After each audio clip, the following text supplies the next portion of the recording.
that's the other thing is I hear like the esports for it.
Right, everybody, and welcome to week 2 of the Oath Valorant Spring 2024 season.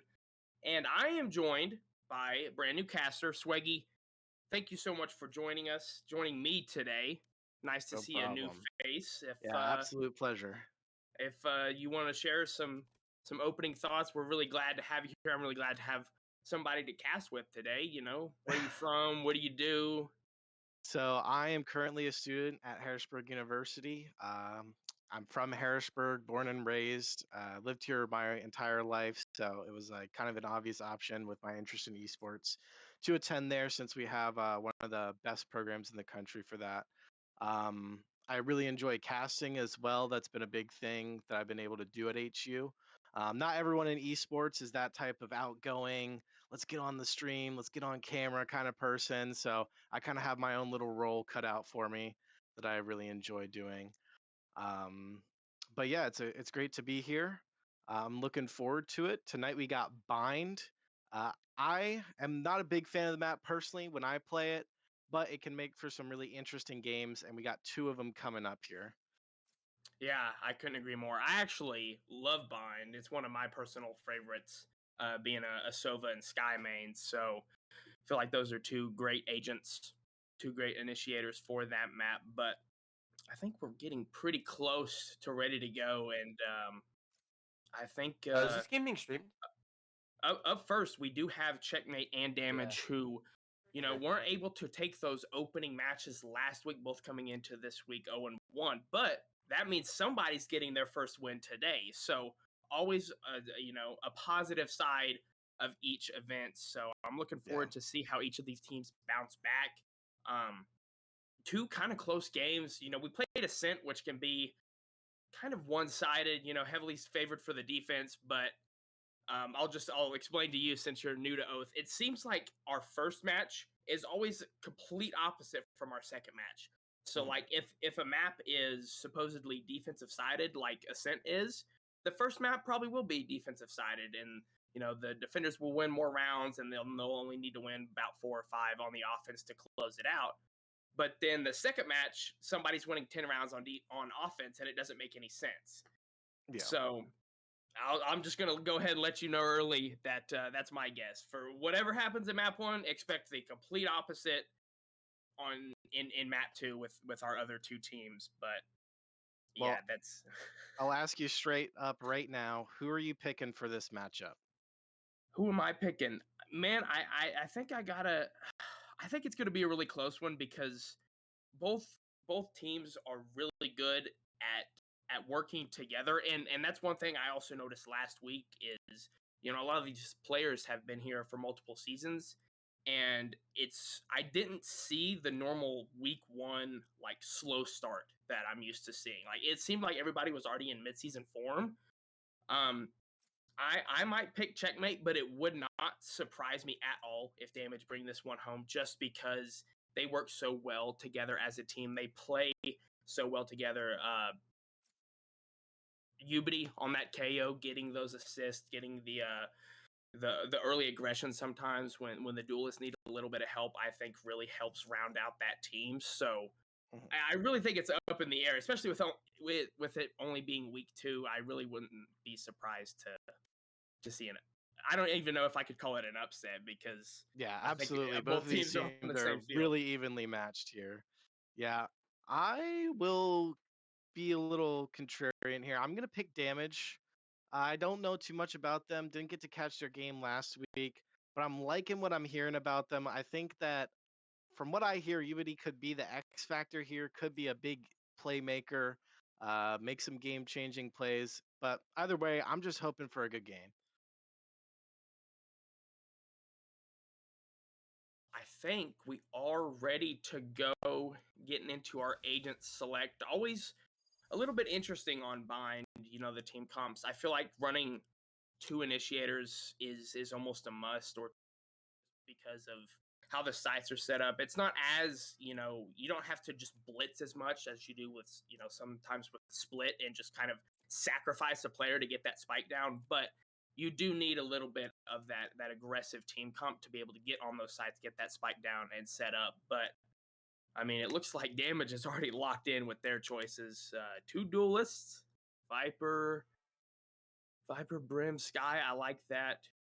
Like the flashes. I really love the Raze meta that we got going on right now.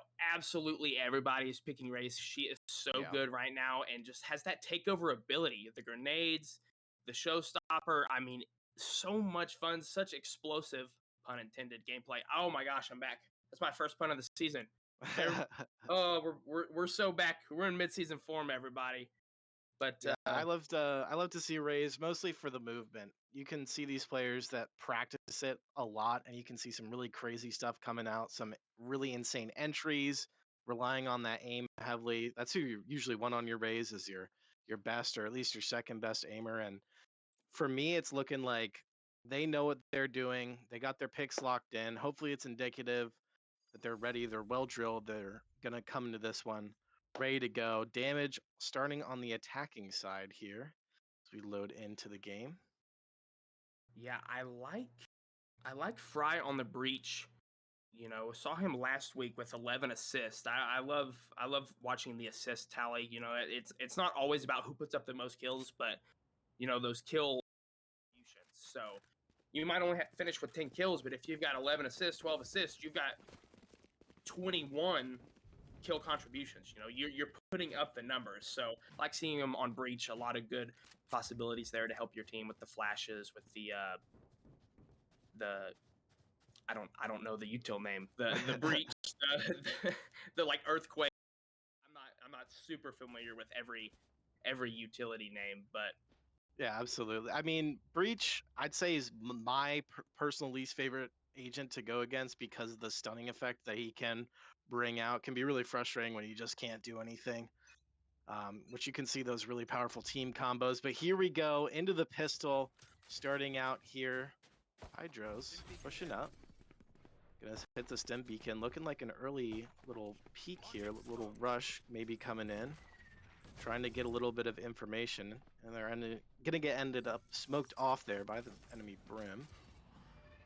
Just poking around, prodding around, and we see some action going on here towards the A side, and here comes that movement I was talking about. I love this patience from Checkmate, not going anywhere, not rotating off of A when Pydros making noise over towards B, and like you said, that opening pick goes in favor of Checkmate.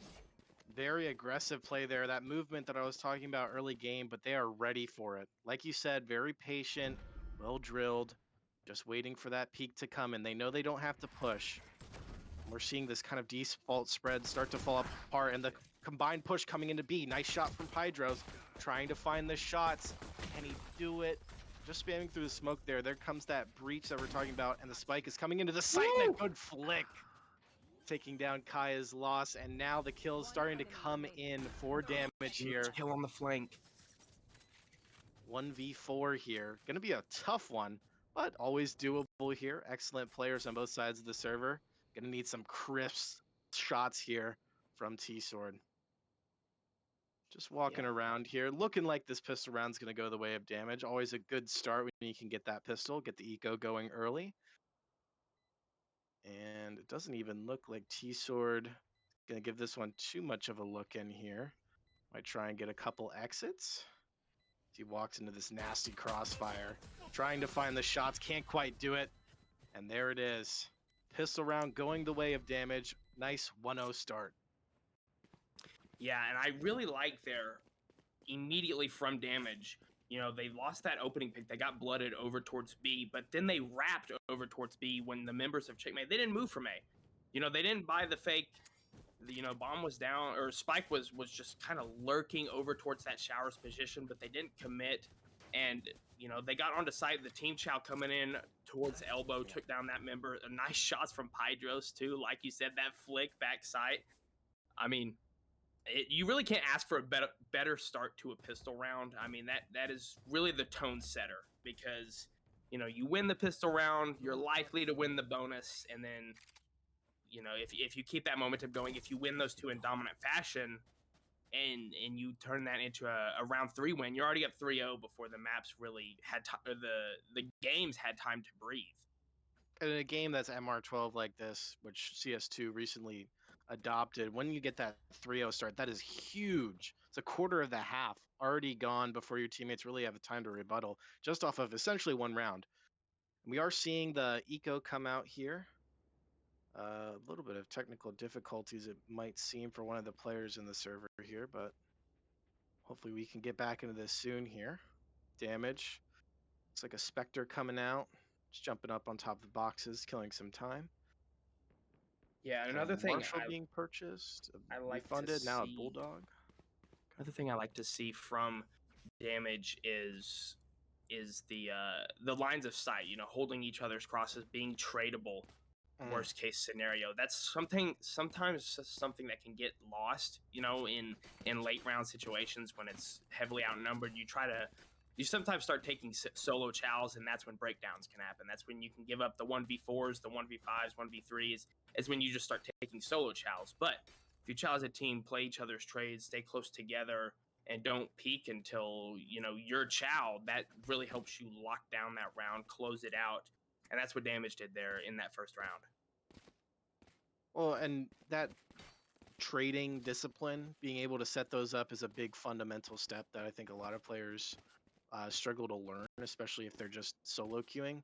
But you can see with these teams, they're well drilled, they've played with each other before, they know what they're doing, and they're calming well here.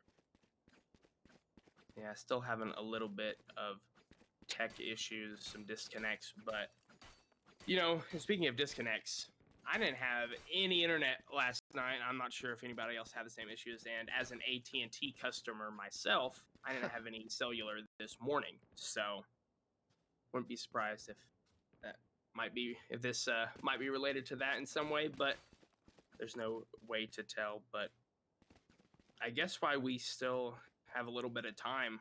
Um, Once again, welcome to Oath Broadcast. We are so happy to have you here. I am happy to have you here. Um, with CS:GO mindset, I think that it translates well, obviously, to Valorant. As Refresh said before the stream, Valorant is the real CS2, which I don't know. I don't. I wouldn't say all that. I kind of get what he's saying. I would say it's more of like a CS.5, Mm. like kind of the It's other way, but they're very different and very similar at the same time. It's a very interesting dynamic. Whereas CS, your strategy is limited so much, but with Valorant there is so much more you can do, which leads to both of them having so much depth in one respect and not as much in another.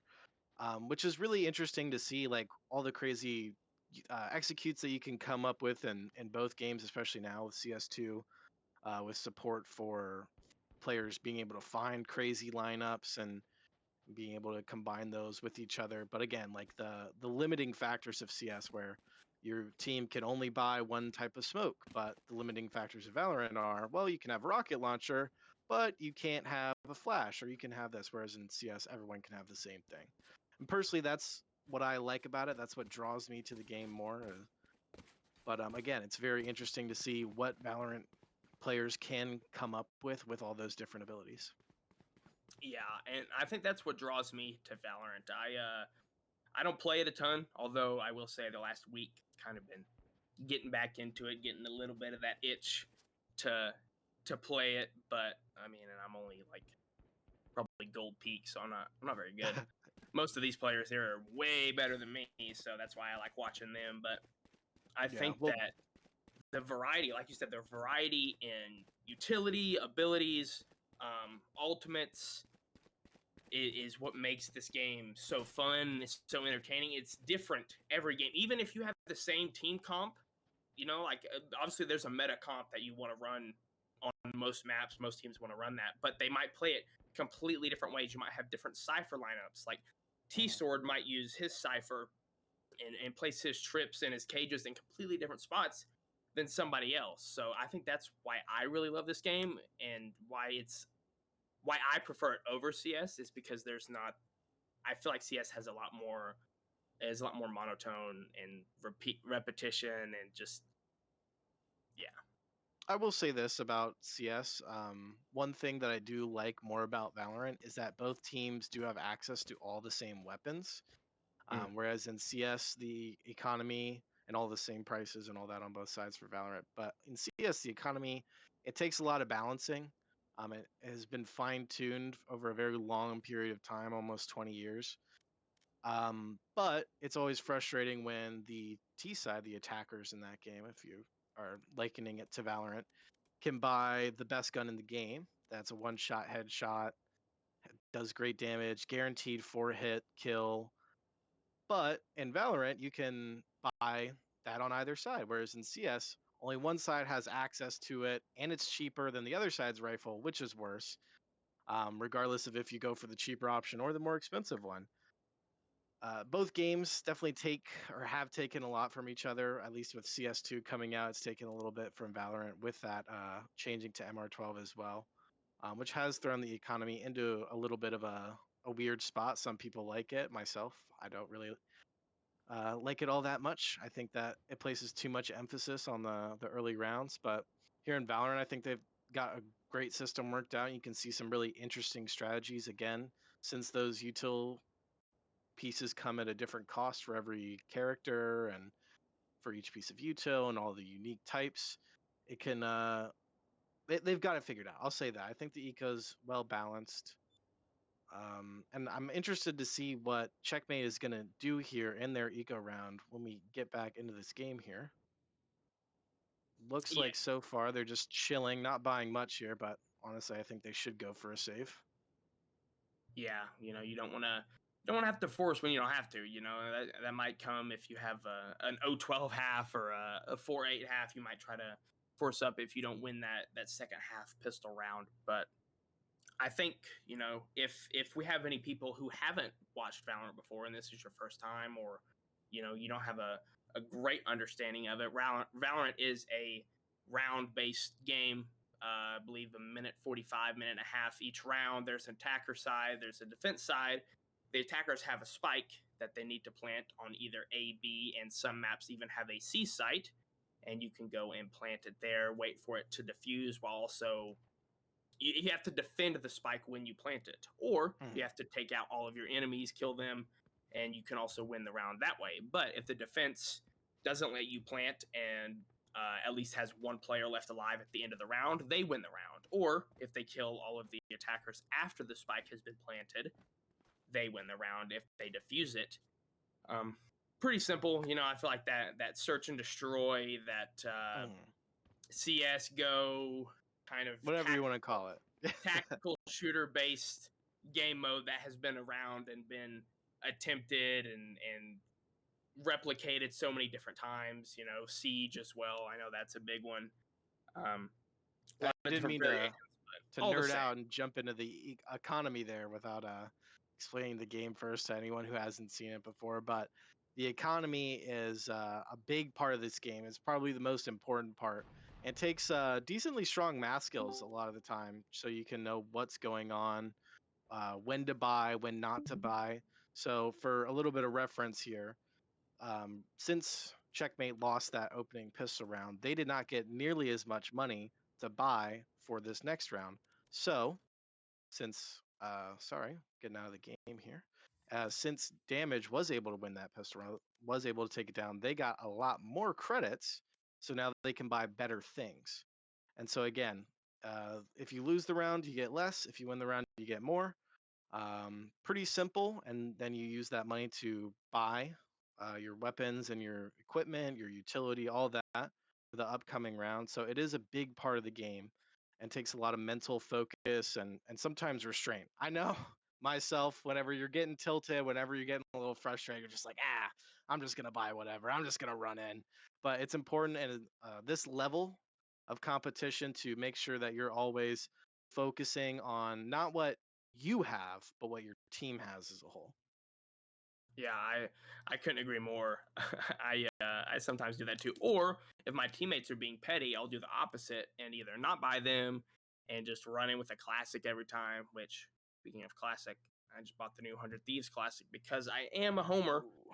Unfortunately, with those team capsules, they didn't have the best opening week of VCT Americas at that kickoff, but it's neither here nor there. I know everybody supports different teams, but if I could get some people in the chat, who is your favorite VCT team or Valorant Champions Tour or pro team that you support? Like I said, am a 100 Thieves fan, but I know a lot of people love Sentinels, obviously, because of the the great tens that everyone knows and loves. Tens, tens, tens. I love tens. Obviously, a very skilled mechanical player. Yeah. Oh, a Counter Strike failure. Couldn't hack it. Had to switch to Valorant. No, I'm just kidding. a lot of But the no, a lot of the old 100 Thieves players during that oh man, what was it called? The CS first retirement home. Yeah, basically. I mean, they had Nitro, Steel, Hiko, all of the old heads that couldn't quite get it done in CS, just hopped over, won that little like first strike competition, and then they were like, okay, that's good enough. I think I'll call it quits. And now Steel's on the EMEA um Mhm. broadcast for Valorant. So nice to see him back. I think he did CS casting like He a did, week yeah. ago. Recently, he did Katowice, Yeah. and I think he did do a little bit of the recent RMRs for CS. But I think it's interesting how the pro Valorant scene started off so heavily with a lot of older CS players, people who didn't quite get their chance or were just kind of like bumbling around tier two, and even some tier one players getting swapped over to that Valorant. But now it seems like they have completely different people. They've been able to replace their own ecosystem.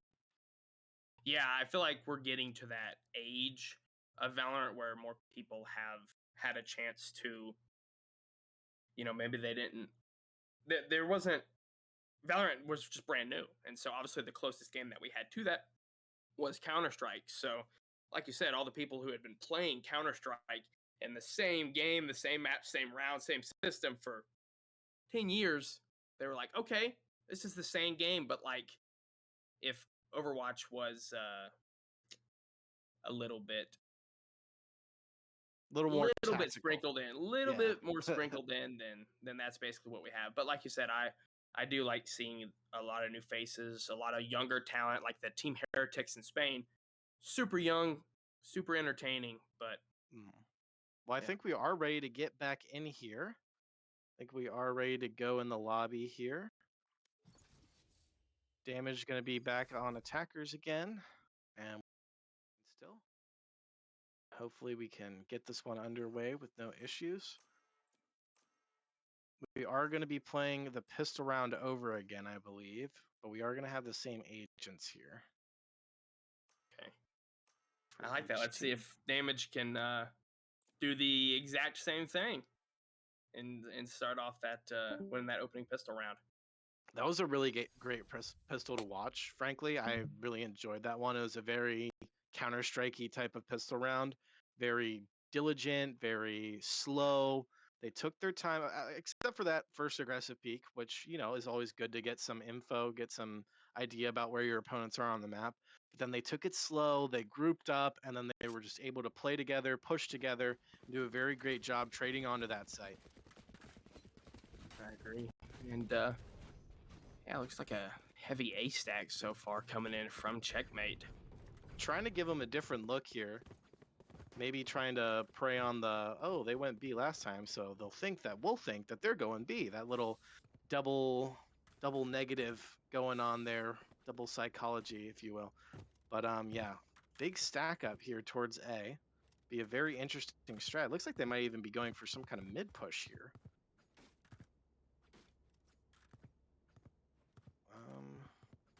They're throwing their pistols at the portal. A little goofing around, get the morale up, but here we go. Back into the 5v5. Oh, Great, okay. great Okay. sportsmanship. Great sportsmanship coming in That's from good to both see, teams there, letting Damage get their opening pistol round that they lost back due to the remake. But I love that. Love that, our 1-1-1 here at Oath, we're all supporting each other, all one big family trying to make each other better. So love seeing that from both teams. And now we're back to where we were. 1-0 Damage up. Here we go. Finally, I'm excited to see it. It is against an anti-eco here, but it's still going to be exciting to see these guns come into action here. Some fully automatics. Bulldog walking up, and it looks like they're going to do the same kind of creep towards B strat that they executed in the original pistol round. Stim coming out here, getting ready to push here. A couple players back towards long. Hydros coming in the face of the Cypher of Sword. Or Sword, sorry. T-Sword. Trying to get something done. Currently smoked off, but here comes the aggressive push in. Ray's going to jump into the site. Dragon Gamer finds one. Immediately traded, but Hydros right back. They walked into the stack, but they are finding all 4 kills on that site. But here comes Kaya's loss. An interesting position here. Could catch one off guard. And with that shorty, you know what it can do up close. Might be able to find a pistol, but it seems like Damage is aware. Look at this walking up here. Oh, pressure him. Pressure Nose. him. Okay. Sees the elbow, I think. Aware. Very aware there. Maybe a call out by a teammate, maybe a footstep heard there, but either way, a clean second round for the most part, which is exactly what you want to see after you buy up here. And we're going to see a bonus round coming in. They're going to keep these lesser rifles and those SMGs going up against the Phantoms and the Vandals of Checkmate. Yeah, obviously the bonus coming in, the bonus round that you want to see. And if you can take that bonus, it is such a good mental buildup, knowing that even though we didn't have an equal set of weapons, we still were able to win the round, especially on offense. Winning a bonus on offense, I feel like, is an incredible assertion of dominance and kind of captures that control for your team for at least the next 3 or 4 rounds, as you have complete control of the economy, you have the guns, you have and here we go, a fight coming in. Hours. Glacian gonna get taken down by Mr. Fry. That's a big piece of map control to lose. Mr. Fry doesn't pounce on it, doesn't push, stays calm, cool, and collected, reserved back there on the site, maintaining that map control. But you never want to lose that opening pick that early in the round. 4-on-5 here. Gonna throw the Sky Flash in here. Reshiram Some pushing in. intel. It's hit by the tripwire. And now all sorts of intel. They know exactly where this Sky is. A Reshiram. Hydros goes for the fake plant. Gets off of it. Kills T-Sword. Takes him down with the Spectre. Psychonist trading back onto the Jet. 2 kills coming in. And now it's 3-on-2. A good shot from Zodicus from the back of the site there. 34 health on him. Very doable 1v3 here. They're not especially reading with this Dragon Gamer flank. behind them, though. They're not reading this. Dragon Gamer. A full flank. Lurking in, and the timing on it. Mr. Fry finds it again. But these players, they know their timings, they know their gaps there. And something I wanted to point out there was T-Sword opted to not buy up for the heavy shields, and it ended up getting him one-tapped by the Spectre that round. Ended up not being too big of a deal, but maybe you could have won the fight, made it a bit easier on their eco, and they are going to have to compromise here on 2 of their players, opting for the Spectre and light shields. Be interesting where they put those. It looks like they're just going to be playing their normal positions on B. Dragon Gamer with nothing but a classic. Probably going to see some kind of just jump in here, be a bait. And Kai is lost. Another good push out from A main there. Grabbing that info, grabbing that util. Gets out, gets the ult, but here comes the push. Here comes damage. Hydros with another fake plant. It doesn't work. Kai is lost, ready for the swing. Only a classic for Dragon Gamer up U-Haul. Finds the pick, though, onto Zodicus. Trying to find the shots here, and they can play off of each other here. That one-shot Vandal, this is very doable. A few taps, and this round is theirs. That distraction didn't quite work from Dragon Gamer. Trying to lurk in here. Mr. Fry on the back of the site. Gonna ping here. Here's him coming in. Donut Lord, but the util from Fry, and they still find him. Dragon Gamer is having themselves a round here. And now the 1-on-2. They would need the full ace. Both raises with a 3K here. Who can raise diff? You know Cypher is on 30 seconds left. on the flank with 30 util from the seconds. raise spot. That spike is down, and they know exactly where it is. Keeping a watchful eye on it. The jump spot. Gonna get seen here for Dragon Gamer. 18 seconds. To be a heck of a clutch. A heck of a round to bring your team. Going down. 1v1. Finds the first. Now jumps into the fight. No! The reposition not gonna work. T-Sword. So ready for it. What a round. Ooh, we're getting spicy tonight. I like to see that. An excellent try from Dragon Gamer there. Finds 4 in the round. Can't quite get the 5th. Wanted to go for that swing. Didn't want to have to deal with that planting the spike with such low time there. Maybe the right decision, maybe not, but an excellent try regardless. And now we're going to see a shotgun attack play too. I mean, the quick reposition, try to break the camera, break the predetermined crosshair placement of T-Sword. Not going to be enough, but I really like that play here. And look at this aggression from Kai. Gonna waste the ult there, unfortunately, but look at this info. Look at the rotates. They're walking into a 4-man stack here, or a 4-person stack, sorry. Hydro's gonna drop that smoke, drop the stim, and now here they come. Reshiram not gonna find anything, but Ubiti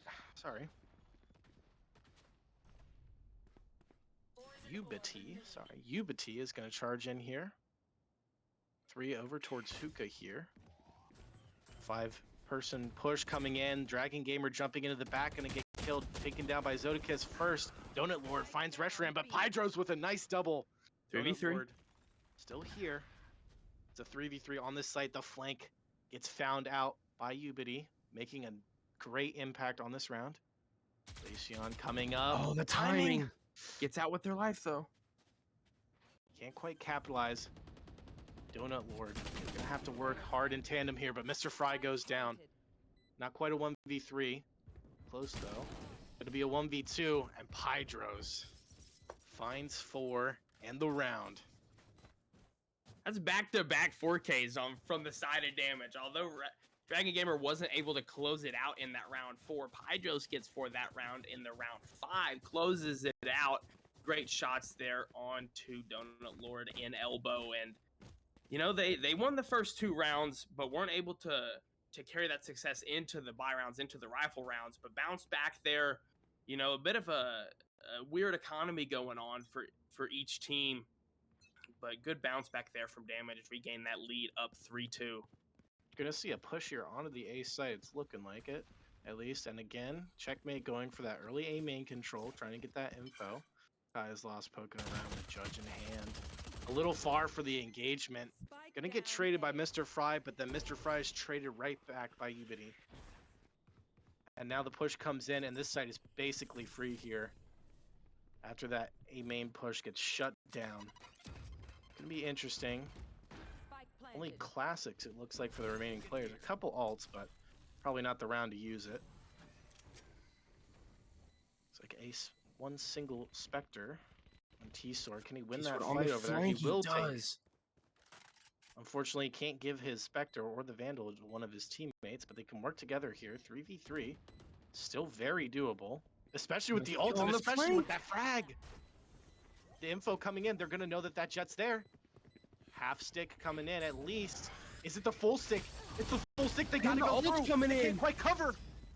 T-Sword trades it out, but he's got a full stick. And here comes Glaceon trying to find the spam. Doesn't come in. Oh my goodness, what a half the ult there, not enough. Wow. Oh my goodness. T-Sword with an excellent retake there, finding every frag that he needed. Bam, bam, bam, winning the fights and taking down the round. What an effort there, can I say, from Donut Lord as well. Just trusting their teammates to cover them, and it didn't quite work out, but they got the half stick down, making it a lot easier for the teammates to come in and finish the job and secure that round. Like, Glaceon couldn't quite find the spam through the smoke, but you can't really go through that, can you? Just a little bit of a luck of the draw situation there, not in favor of Damage that round. Still an excellent push, though. The trades have been great. The pushes have been well coordinated, and we might see another one here. Pydros, is he ready? No, he's not. Mr. Fry won't trigger discipline, takes the first, gets traded, but good damage onto Reshiram. Here comes Dragon Gamer. Woo! Raise on raise. Upgrades to a Vandal as well. And now the positions are weird here. Zodicus gets a kill back, making this another 3-on-3 retake. Ult coming in, he's gonna shoot most of those, but here comes the doggy. Gonna take that one out. Don't worry, it would have expired soon anyway, people. Donut Lord from heaven, trying to find any peaks, but they're not giving it. Very well-drilled post plant this time. Not giving up fights, not giving up peaks, making them do the work. And all the while, the time's ticking away on that spike. Tight angle from Dragon Gamer. No shields, but finds the instant headshot. Ubity trying to push out here, trying to find one, and he will. And now a 1-on-3 for T-Sword. No time, trying to get out. But Dragon Gamer relentless on that pursuit. No spike kills yet this game. One thing I've been doing is saving the amount of spike kills we have and trying to keep that tally for the end of the season. And we had 14, I believe, last week. 15. And not had any yet this game, I believe. I haven't seen a lot of plants either, though, I think, is another thing. Or at least unsuccessful plants. And one thing I really like there from Damage on the post plant, like you said, is a lot more grouped up, a lot more tradable.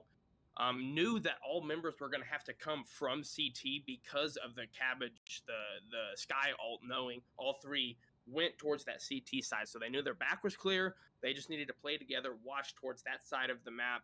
They just worked the time. Dragon Gamer repositioning out of U-Haul and finding that opening pick, I believe, on to Fry, able to shut that down, and they bounce back with round number 4. I mean, they're kind of just going back and forth here. A lot of good team plays coming in, a lot of good trades, teamwork here early, and we've had a pretty close one here this first game. Yeah, absolutely. And from damage, even though they are in the lead. Trying to figure some stuff out, trying to talk some things over.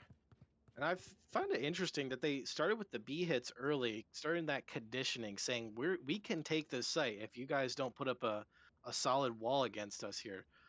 And then they switched it over and started going towards that A site. And again, when they were going towards that B site, they kept losing those fights A main with their lurk player.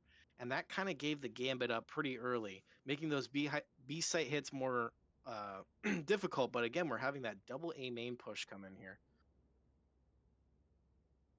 Yeah, I believe we're still on a pause waiting for some internet issues to be resolved. A couple technical difficulties here early in map 1, but we get through it. It happens. It's part of online gaming. It's never going to go away, so might as well just stick together through it, have that sportsmanship, have that patience. Patience is such a huge thing, and I think what has been working for Checkmate in the rounds that they've won, they are not very quick to rotate sites. I mean, they stick to what they have set up. They have their util deposited. I mean, T-Sword usually is going to be the last one to rotate over because of that Cypher util, whether he stays over here towards B, which is often the scenario, waits to see if he absolutely must go over towards A, and it has been working so far.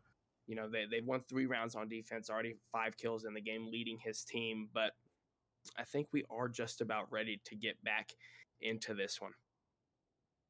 Yep, they're saying they're ready in chat. Here we go, 2-1, and we are back in.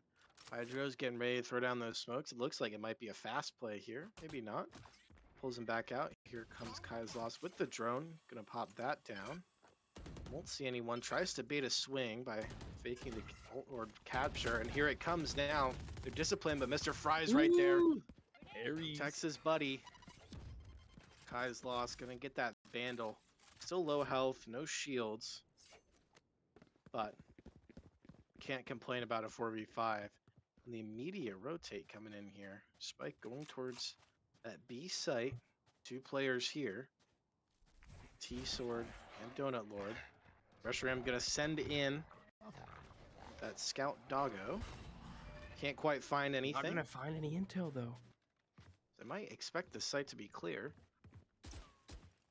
Do spot out that site for Tripwire. Did come into a round earlier, so quite expecting of it. Reshiram, oh, what a headshot! Immediate there, great flick on the T-Sword, and now, do they go for this one? Their eco's in kind of a weird spot here. Judge not going to be that great at range. But Glaceon not quite ready for it. Corner, and I think you absolutely go for it now with that Vandal down. Get 3-on-4 in the road or in the retake here. Donut Lord gonna pick it up. Has been great so far this game. Kaya's Lost walking in, but Reshiram finds their second of the round. It's a great hunt coming in. Reshiram finds 2. A double spray down. Can't quite get the ace. Donut Lord trying to find the shots here. I don't think there's any time left now. 7 health, and yeah, it looks like it's just gonna be a save. Gonna go through the portal there. A nice round from Damage. Again, great trading, great fundamentals, great pushing together. They've looked very cohesive on this T-side attack, or sorry, attacker side attack. I think Damage is finding a lot of success when they get into the post-plant setup that they want. Whenever they have comfortability, you can see that they practice certain situations, like with Reshiram and Ubity holding that B long angle, trying to just wait as long as possible before challenging. I mean, Reshiram found 4 in that round. 2, I believe, early round, and 2 more late round, making it all up to 1 player. But I think that was just a great post-plant setup from Damage, extending their lead to 2. Mr. Fry trying to say, hey, you can't get this ult orb for free. I'm going to throw a little bit of util at you, make you a little bit uncomfortable, but Reshiram will end up grabbing it. And there goes the first opening pick, and they're already on the site. Looks like no one was watching that mid push. Dragon Gamer gonna find Kaya's Lost there, immediately traded by Mr. Fry, and again, another 3v3 retake seems to be the common theme of this game here. Oh, what a shot from Ubity! Oh my goodness. from that far away. They are kind of grouped up here towards A main. They do have one Ooh, player trying to come around. T-Sword Sword is reading ready. it. So able to hear that now. time, though. 2v2. Mr. Fry gonna pop that flash in there, but T-Sword is done by Ubity there. Mr. Fry is still with full health. Has his ult, but I don't know if you can win this one. Both heads, yeah. What a shot from Ubity. Ubity is feeling good today already. A bunch of great shots. And I don't think we've had to call Ubity's name all that much here. Their teammates have been doing a really good job, but Ubity has just been excellent, flashing the aim a few times here already. 9 and 4, great start so far. And like that one tap from across the site, and then a one tap to finish the round. He's styling, and that's why he's a Jet player. Yeah, I mean, what's more like synonymous with Jet? You know, it's just one tap central. Yeah. I mean, it's just what you expect. Dragon Gamer getting a little frisky. Great bot. Wow. Manages to adjust just in time to take that out, avoiding a lot of damage there. Another group up towards this spike site. Trying to push in here. She peeking over the smoke. Doesn't see anyone. They're going to back out. Another slow round coming in here. And the rotates came in from B, but now they're starting to head back for the side of Checkmate. But doesn't look like Damage want to rotate at all. It looks like they want to take this one by force. Dragon Gamer again. Jumping up here, trying to isolate a few angles. Gonna throw down that satchel. Jumping into the site. Sadokist is aware. Ooh, great awareness. Traded immediately. And another 4-on-4 retake. Checkmate have given up these sites, but they have been doing it in a way that they are giving themselves a good chance in the retake, and they find a kill. It's going to be a 3-on-4. That spike acts as another player. Sadokist taps it, gets off of it, and the kills come through. And now the Brim ult on the spike, but he gets taken down. Excellent round from Kai, and excellent retake from Checkmate there. Yeah, I mean, what I really love there early is the Zodicus knowing that T-Sword has been, consistently flanking. Whenever they do get the spike down A, knowing T-Sword wraps through main and already picks it up. Already is over almost towards Spices in that deep corner. Takes T-Sword down on the flank early. I believe Kydex getting that paint grenade kill to finish the round. I think that was the Kydex's third kill on the round too. So, well, that was such a just good awareness coming in from the side of Checkmate on the retake. Yeah, such a huge kill from Zadokist there. Really allowed them to actually have a chance in that round. Kai's lost, popping the ult pretty early here, trying to find anyone.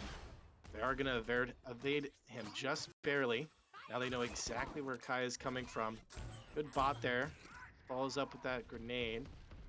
Dragon Gamer trying to use their ult as well. We'll find one. Mr. Fry manages to get the kill off before he dies, but now Kai coming in. The auto shot, he chopping him up. Swaps over to the Bulldog. Maybe not as advantageous for this close range fight. Might want to pick it back up, but he has the spike in a 2-on-4. And I love this. Just playing the spike. Knows that they don't have to challenge, waits for the teammates to come and help him. As Zodicus finds the kill on the restroom, and it's all up to Glaceon. Yeah, Zadokist. Great swing there, and they know it's the awareness is just on point right now from both brims, I'd say. Glaceon getting flanked, got a smoke in their face. Not much you can do there. A good try, but a huge play coming in from Kai. Yeah, I mean, it just seems like Checkmate is so...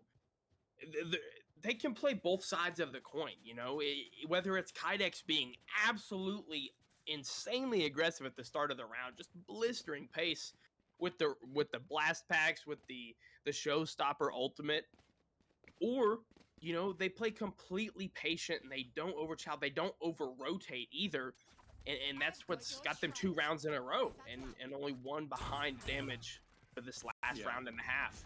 That's why you can lose your rounds, is getting overzealous. But here comes the push in from A. Again, A main control, but not that mid control. Pydros doubles up, taking down both players that were looking to swing into A main there. And Kiss in the back of this site. 30 health, desperately trying to find something for this retake. And all of damage are moving away. Glaceon gonna be that early warning sign. Sees the tippy top of the head. Sees Cypher's head. Shots. And Kiss just walks in. A good clear. They were able to figure that out. But he is down to 11 HP. Does have the Molly. Can Molly off that choke point. Isolate some fights here. All of these players are going to need to do something in this retake. There is no hero here. You're going to have to play together. Pydros is going to find Kiss, the low HP player. And a great shot by Rushram to basically secure that round. Wow. And finds the exit kill as well. Padding those stats a little bit at the end of the half. And a great half from Damage, honestly. Checkmate has done such a good job of finding impact in these rounds. And you can look at the scoreboard. Really only a 1-round difference. I know it's technically 2, but in a game where you have an even amount of rounds on each side, it's basically just a 1-score game here. And you see the kills on the scoreboard for Checkmate are a lot lower. But that's because they've been able to find so much impact with those kills. When they're finding those kills, it's at important moments, important spots. Yeah, I feel like Damage, I mean, they're just responding really well. Their post-plant setups are so smooth. If they can get the spike down, they won those rounds in offense. So it's going to be interesting to see how they adjust, whether they want to play patient on defense. And they're currently 3 stacking showers as the rest of Checkmate's already on site, except for the spike carrier. Again, it seems like the common strategy between these teams is to get that A main control, let them have mid if they want it, and then play for this retake. Donut Lord trying to go for the plant, covered well by T-Sword. Dragon Gamer gonna get taken down, but they don't expect Reshiram. No! The spray on the frenzy, not quite there, and Kai, what a turnaround. Woo! We'll get traded out by Ubity though. On that Sheriff. Go for a bit of a spam there. Got the bullets to do it, might as well. The combat stim gonna help them push into the site a little bit faster here. Breach. Trying to use that ability, trying to slow them down, not going to connect.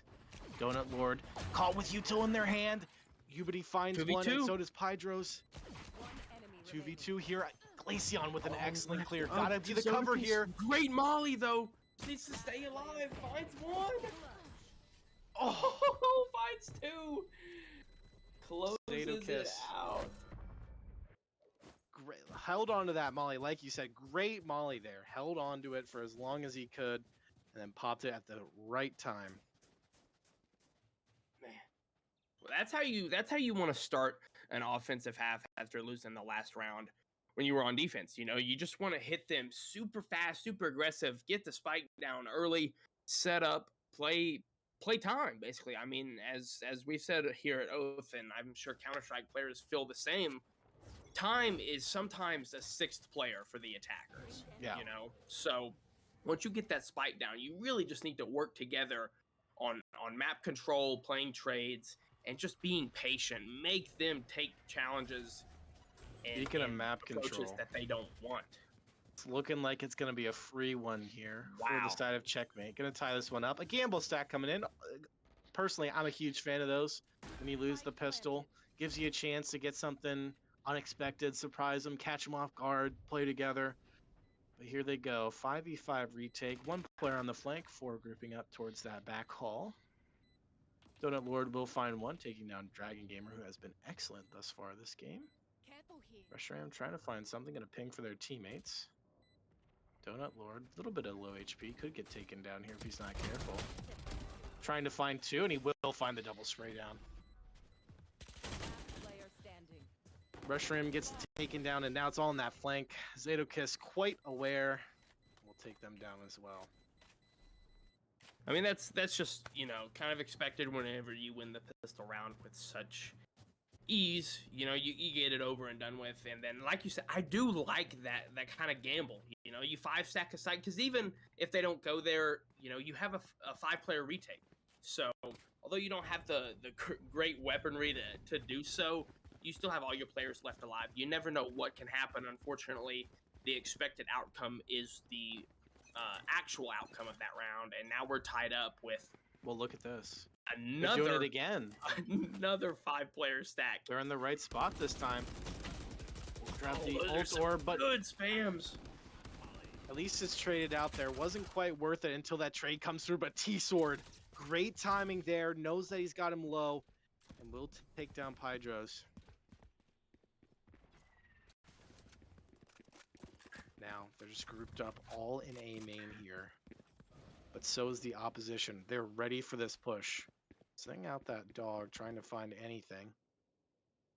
Another walking away. A minute left on this clock. You never want to have a minute left when you're down on defender's side.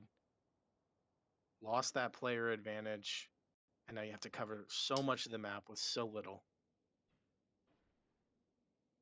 Yeah, now those 2 players are starting to over-rotate towards B when, in fact, Checkmate hasn't moved at all. They're just playing patient. Now they're going to retake towards main. And only Ubity here. I mean, if Ubity can show us anything like that one round with the one taps, it's a very winnable round here for him. Just waiting behind that Viper. All the players going to get spotted and has to get out of there. Good reaction time. Alive, though, which is huge. Yeah, this is going to be annoying for them to clear out here. Going to be a bit of a distraction. Going to help his teammates push in here. Glacian coming in, clearing these angles. Good angle smoothing here. Trying to isolate a fight. Trying to find someone. We'll see Donut Lord, but does get taken down, and now a 2-on-4. Doesn't look like they want to save this one, even though it might be the right play. There we go. Ubity with the taps. Can't quite find it onto Fry, but Reshiram. It's all left up to Fry. In the double. Ubity can't quite find the fight. Those taps costing him. Reshiram gets it, but it's their time. No, Reshiram. Does he get away? Okay, yeah. He's good. He's good. Once again, time playing such a major factor for the offense. That is now 3 straight rounds for the attackers in Checkmate. And I mean, I think they're just absolutely, I mean, they're just taking over, really. I mean, they're, whether they want to take on site and get map control early, or like they did that round, they were super patient, made damage, over rotate, and then it was all left up to Ubity on site. Ubity did stay alive, but they got the spike down and set up, and 15 seconds went by before anything happened. I will say, in the credit of damage here, they have not won a defender's side round yet, but they have been doing, one was the pistol, which, you know, pistols are basically a 50-50. And then the next 2 rounds were both kind of like gimmicky 5-stack plays. But here we go. Kai is lost, jumping into the site. Take a little bit of damage from their own grenade there, spamming the smoke. Kai trying to find anything.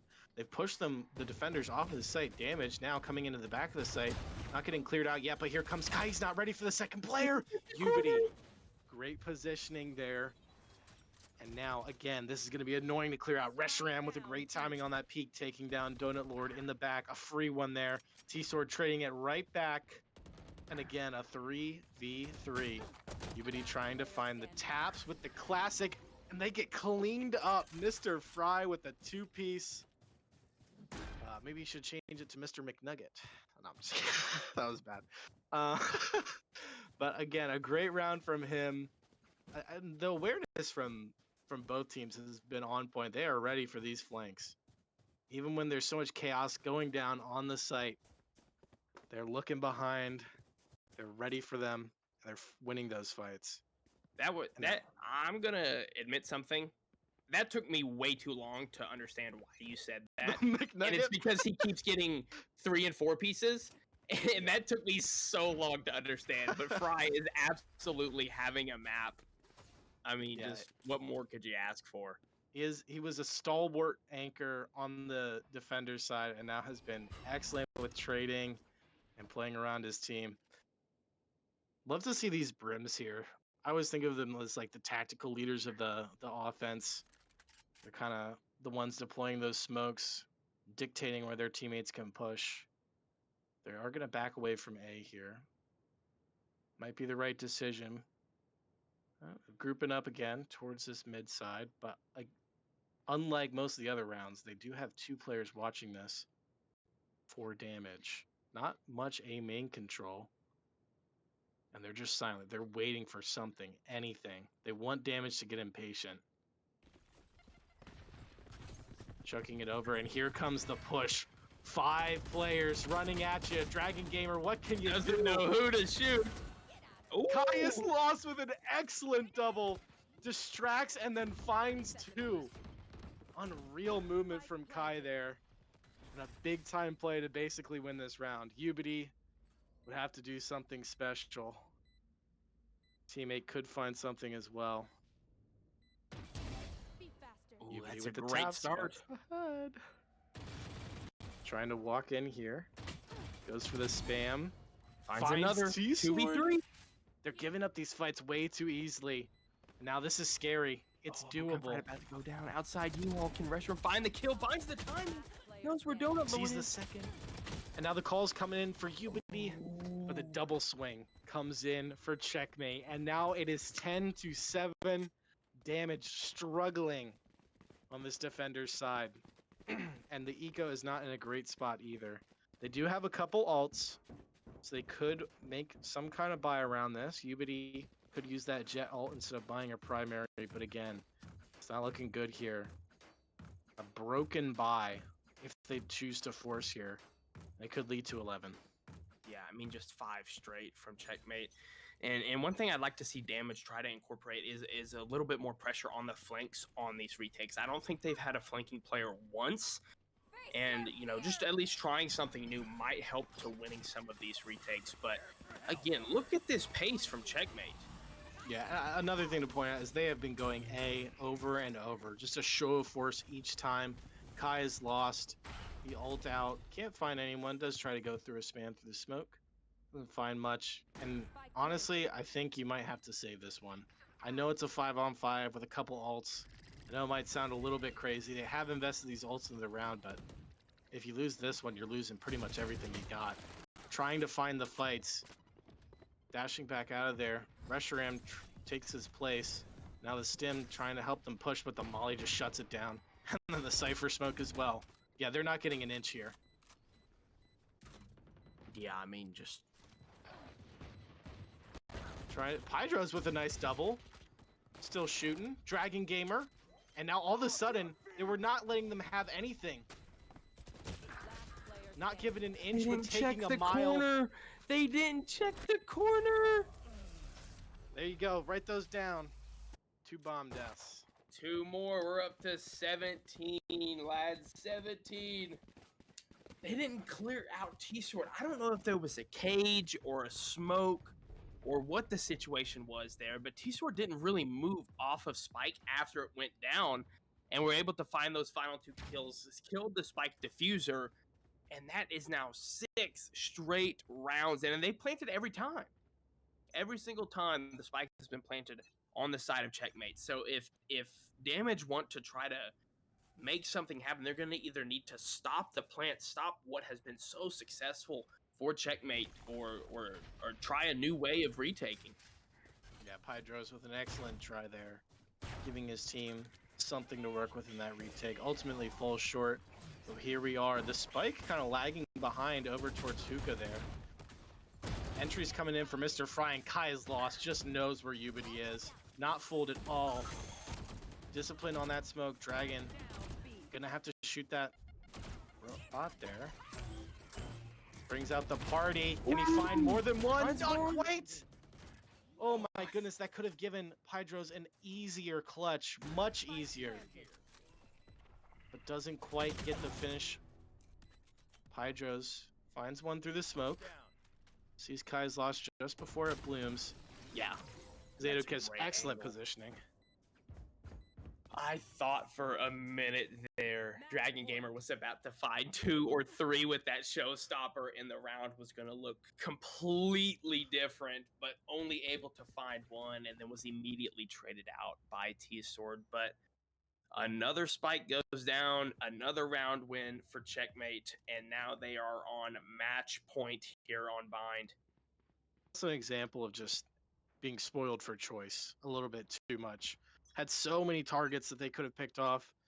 Ended up trying to get the double. It was a really nice try there. I don't think like mathematically they could have gotten it, but they got about as close as they could there. But here we go again. They were going a lot, but Checkmate hitting B in these possible final 2 rounds here. Glaceon popping the ult, just sitting in it, and now they back away. Checkmate going towards A. Zadokist throwing down some smokes, blocking off that site. Defensive smokes coming in from Pydros. And here they come. All 5. Rotate's still not coming in from B.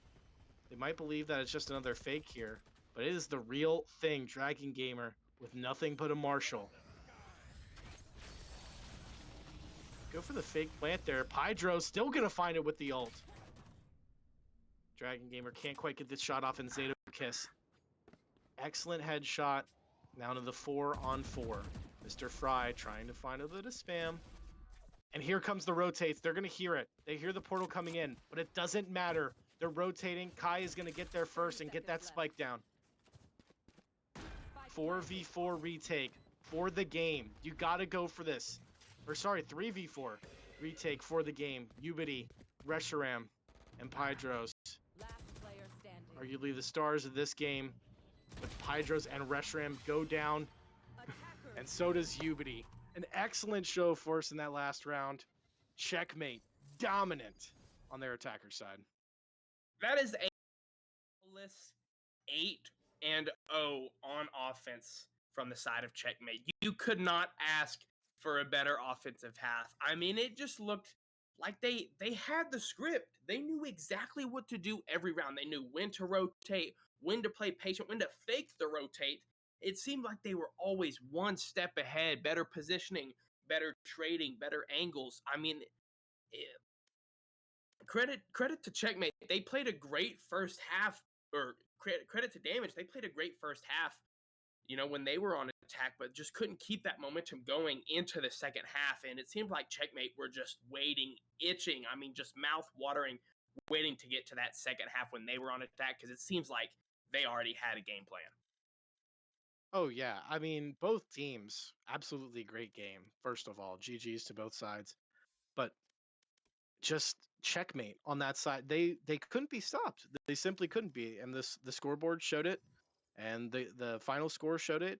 So it didn't really matter what Damage was able to do. They just got rolled on that side. They had a few rounds where they gave like a huge fight, trying to claw it back, trying to find anything in those retakes, because that's what it came down to, is those retakes. And the one that was so close where T-Sword was able to hide in that corner and double up. I think that probably could be a turning point, or could have been.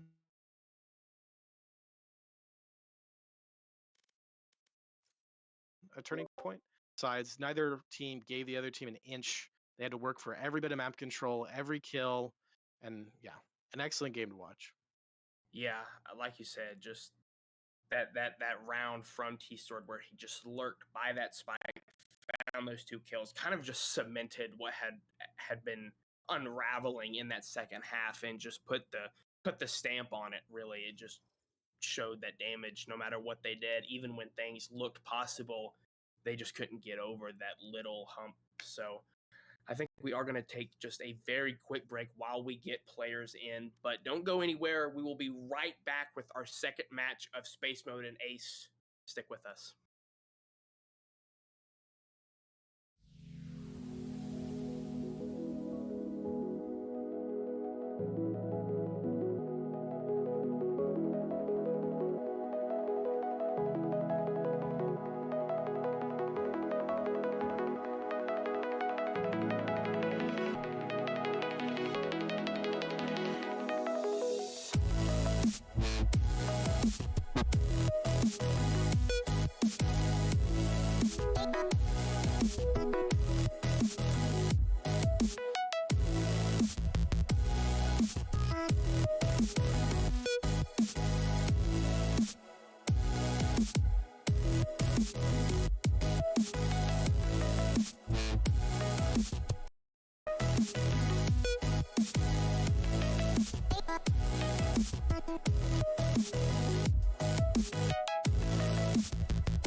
All right, everybody, welcome back for our match number 2 between Space Mode and Ace. I told you it'd be a quick break. Thanks for staying with us. Once again, joined by our newcomer, Swaggy. What'd you think about that first match between Checkmate and Damage? Just kind of a unique one. I feel like we don't normally see matches like that here at Oath.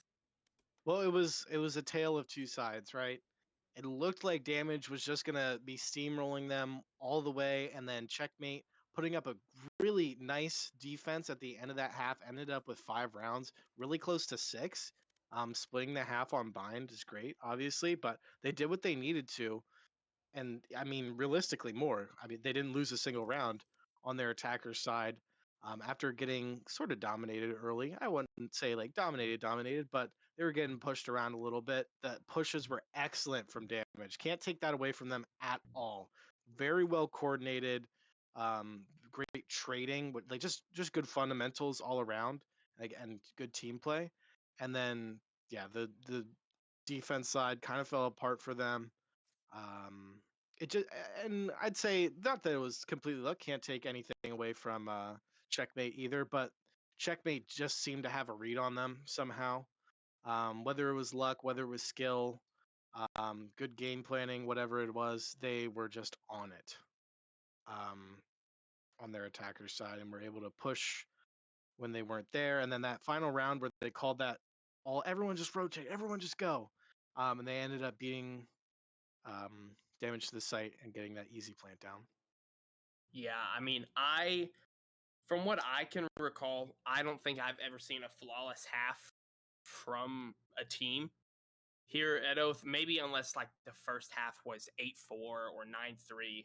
I mean, from but with one team having 7 rounds or less, I think that is the first time I've seen a flawless half, and much less from the losing team after the first half. I mean, you really can't ask for a better bounce back for Checkmate. But moving over to our current match between Space Mode and Ace, both winners last week. Space Mode kind of had total control their whole map one on Ascent. You know, they kind of dominated. I think they started on attack, kind of took over, weren't 8 or 9 on the first half, and then kind of just cruised on the defense. As you know, Ascent super defensive sided, just kind of cruised to that 13 round win. And Ace, you know, I think they struggled a little bit in the first half, but then bounced back, made some great mid-game adjustments, which no surprise, you know, they have the 2 or 3 time champ in Discount as their coach. So of course they're going to be, you know, mentally prepared as well as physically prepared for any challenges that come their way. So I'm really interested in this matchup because, you know, both of our week 1 winners. So this match is to see who will lead in our standings after week 2. It's always great when you have a coach who knows what it takes to win and go all the way, in any sport and any esport. Having that experience, having that person who's like kind of a mentor figure who can instill that knowledge, instill that mentality into you so that you know what you need to do, is always great and gives you that edge. I mean, you think like Bill Belichick coaching Tom Brady made him into one of the greatest quarterbacks of all time. Um, to put it in football terms. But yeah, I think with Discount as their coach, my Ace is going to be my favorite for this game. And it's going to be interesting if we see a lot of A main pushes again. It was a common theme for both teams on their defensive half. And it's a decent way to get map control, but it does allow for those mid pushes to be almost uncontested, which we saw a lot of the time. I don't really like this strategy, but again, with that double A main push, you can at least try and trade. But if you don't, you kind of just give up the round right there.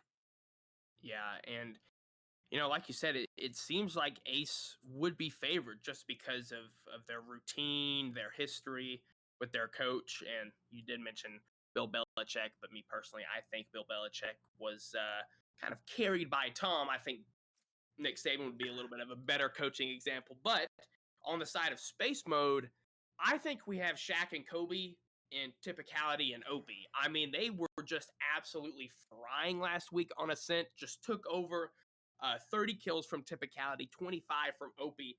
And if you're getting 55 kills from two people in Valorant, you're gonna win. You're gonna win, Mhm. and kind of with ease. So I'm gonna be interested. That's probably gonna be my highlight going into this game is how are those two gonna work with their team? Because it is 5v5. It's not just two. It is 5v5. But how are those two gonna attack and adjust to kind of the team, the kind of ball of just adjustment. I think Taskmaster is that MCU hero who just like once they learn a technique, they can use it on you, and that's kind of what Ace is. So it'll be interesting to see both kind of techniques, both superheroes, superpowers go at each other. Do you have any impact players on the side of Ace? I know you have mentioned Typicality and OP on the side of space mode, but any impact players to watch out for that Ace team? Probably gonna be Squid and Kale. I mean, Kale had um 12 assists last week from Omen, no less. So I think really getting Kale involved is going to be huge for this team to have success. And Squid, I believe, is a newcomer this season. At least the first time that I've casted Squid was this season. 26 kills. That's a great stat line to put up. But really, what surprised me about Ace is just their overall team ability. They play such good trades. They play such good post plant. They attack really well. I mean, and they don't just sprint onto site either, or just sprint off of site after they get the spike planted. Mhm. They look like they have actual setup situations and attacks and routines, like you said, well drilled. And I think that is really my highlight player of Ace is the team. That's a good way to put it. As a Michigan fan myself, I know we were talking a little bit before the stream about Michigan football, but a big thing that we always say at Michigan is the team, the team, the team. Shout out Coach Schembeckler there. And that's we are going to get into these agent picks here, starting up the team, the team, the team. Which team will pick what? Ace, Dogman, Killian. I like the Making Yoru KJ there.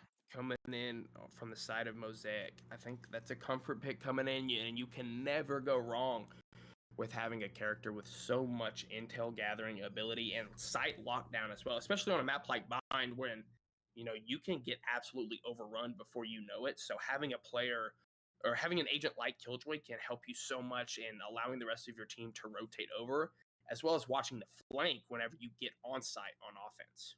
Mhm. I'm excited to see this game here, especially because we don't have a combination that we've already seen. A lot of the times when you get to like really high levels of the game, you'll see mirror matchups and on the same maps with the same teams. And it can get boring, but we're going to see a completely different combination from both teams here. Only a few repeat agents coming in on either side. I think this one's going to get spicy here. Couple initiators on both sides. I love to see Yoru. He's one of my favorites, especially like aesthetically. I love how his stuff looks, how he plays. So Yeah, interesting the to see the that one. 10's special, especially on this map, especially on Bind. I know it double duelist with Raze and Yoru coming in from space mode. I like that a lot. Whereas, we only see one with that Raze. I think we're gonna see Raze pick every map from every team this season. I wouldn't be surprised just because of how good she is right now, but I like to see that a lot. Looks like we are trying to get into the game here. No, no Brim for the side attacking first here. It's going to be Ace. Interesting to see. I feel like Brim is very important on this map and really most of them. Those three smokes are just invaluable. And that combat stim, while not like the best ability in the world, does help speed up those pushes a little bit, make you a bit harder to hit, less free of a target there, but yeah, not gonna see that coming in here. Looks like they might be relying on Omen solely for smokes.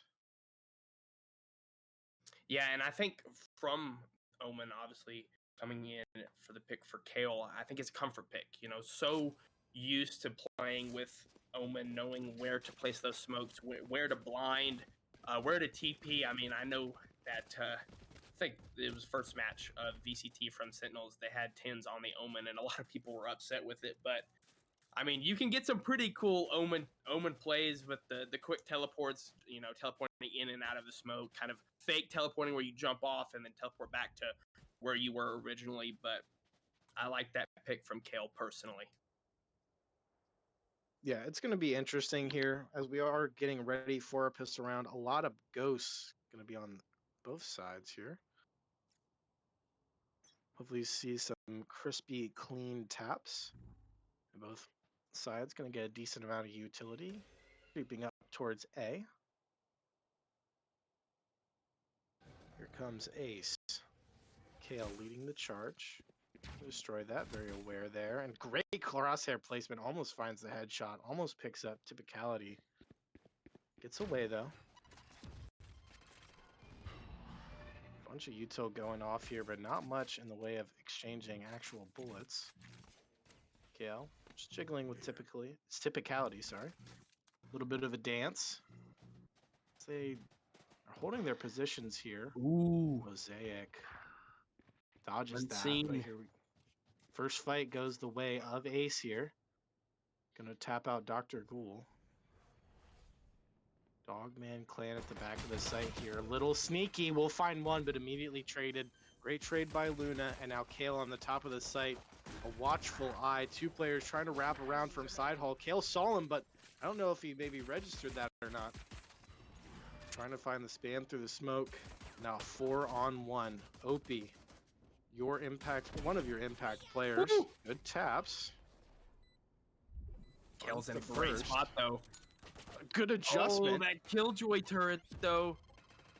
Has to just hide here. Can't really move lest he be killed by his own util. Great flank from Mosaic. And you were right. The team play that round was great from Ace. I mean, a team Ace. Well, look at that. You're some kind of Valorant prophet, my friend. I mean, but no. It writes itself.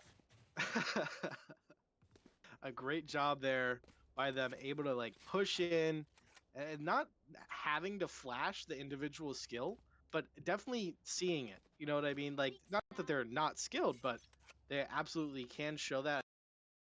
Have to that round, which, like you said, came down to the team play there.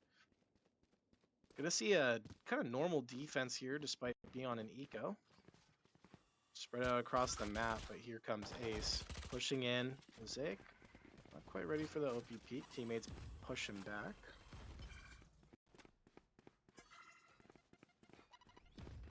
Still a 5v5 here. Tension being held thus far. Util being exchanged. Bunny Fufu trying to find something around the smoke. And now here comes the push. Omen throwing those smokes down. Interesting smoke here. Could lead to an interesting fight. Mosaic gonna stick that plant. Bunny covering well. Ooh, wrong Yoru. Out. Yep, and Opie coming in. Finds one. Off of that Yoru flash. And the eco is going great here. The pistols getting the work done. They got both players pushed into main here. Yoru flash coming in. Great spam from Kale. They can't even get the Opie half with defuse. 3 with the frenzy. Not gonna be enough though. As Luna finds 3. Oh 3K my versus goodness. 3K, and Luna's comes out on top. Excellent try from Opie there, finding huge impact in that round. Almost gets it done, but Luna stays strong in A main. That's always a difficult spot in the post plan. They did plant for their teammates there to have an easy lineup, but you never want to be boxed in. Just when I thought that space mode might win that kind of no buy, really, after losing the pistol, Luna comes out of the smoke and finds 3, shuts it down, and up 2-0. Yeah, excellent job so far from Ace. Again, good team play on that round. Got a little scary there. Falling for that fake Yoru. They know that the attack is coming up here. Only a ghost for Bunny, despite winning the first 2 rounds. And Opie's going to find Kale to start things off. 4v5 on this push here. The drone's not going to find much. Decent damage from that nade. Going to push him back. Opie shutting down that avenue, but here it comes. A bit of a fake there as they push in towards A. They ignore the fake Yoru, giving them a little bit of surprise, but not so much now. Bunny throwing down that nade, trying to find more damage. Luna poking around. Long range angle with that Spectre. Not going to go well. Dr. Ghoul very ready for it. Great peek. Opie pops the ult, but doesn't find much. Interesting decision in such a one-sided round so far. So playing around that smoke, still trying to find them, but Bunny gets the raise diff, gives them a bit of an avenue into this site, but a 4v2 nonetheless. And low health on one of these players trying to push through the molly, and they just get shut down. Clean round there from Space Mode. Gonna get themselves on the board, and that's what you want to see. You shut that bonus round down. If you let those bonus rounds get out of hand, they can really rack up that eco fast, but they're going to keep the eco tight on this one. Yeah, like you said, a really good bounce back from the side of Space Mode. And really, I think that Space Mode also lost their pistols last week. I'm not for sure on that, but once they get those rifles in the hands of Typicality, Opie, Dogman Clan, Devore, Dr. Gold, I mean,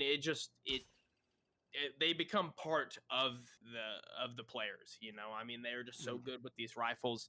I feel like maybe one of the most just gun skill best teams in the Oath League, but that's just my opinion, of course, as each team has their own unique strengths. But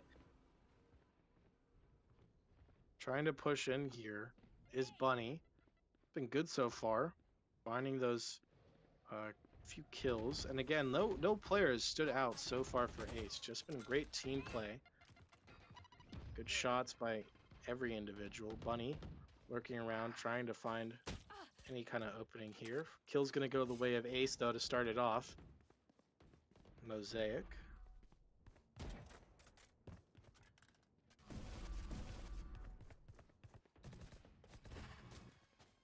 quick rotate coming in, though, as Typicality finds second kill on the round, and now numbers in favor of Space Mode.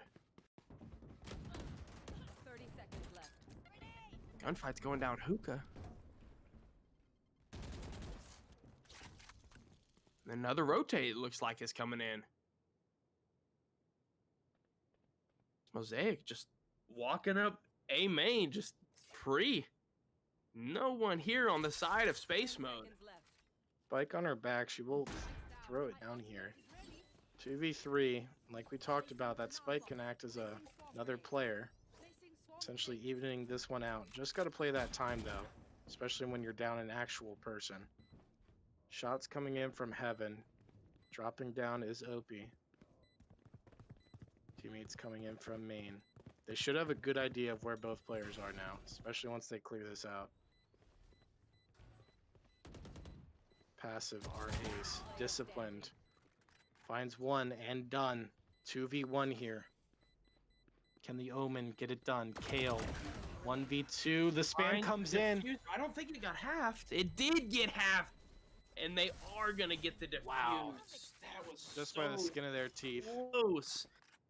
I thought Kale had the chance to get the diffuser off without it getting halved, but no such luck, as Space Mode ties up 2-2 here. Good bounce back after losing the first 2 rounds.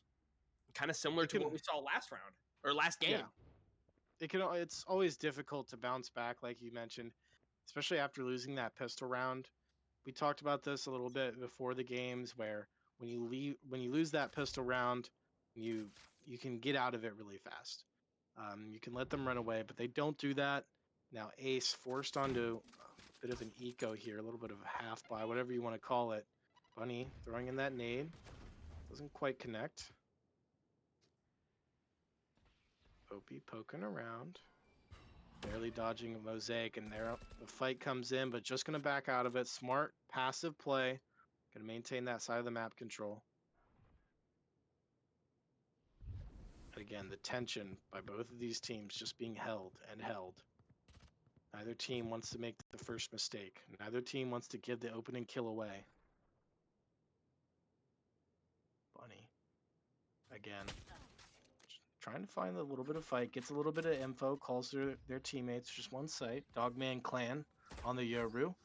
Gonna get discovered, but they already knew where he was anyway. Doesn't do him much good here. Again, very slow push. Trying to spam through the smoke with the ghost. Ooh. Good dink onto Dr. Ghoul, and that's gonna help Mosaic. Yep, absolutely. Trade that one out very quickly. 30 seconds left. And they never cleared out Opie. A main still under their control. Space mode. And just grab the ult orb. Can he get it off? He will. Opie kills the spike planter again. Yeah, I mean, what just happened? Oh my goodness. Clean up there from space mode. That was not great on the side of Ace. Just didn't cover their spike planter twice. And that is really not what you want to see. Opie off to a fiery start, 13-3. But yeah, twice in a row, bomb planter gets taken, or spike planter gets taken down before they can do anything. Not a great round, but we're going to see a bunch of Vandals come out here. This is their chance to get back into this one, settle down. You don't want to let these defenders get out to such a strong start, especially with what we saw last game. The attacking side can be very, very strong.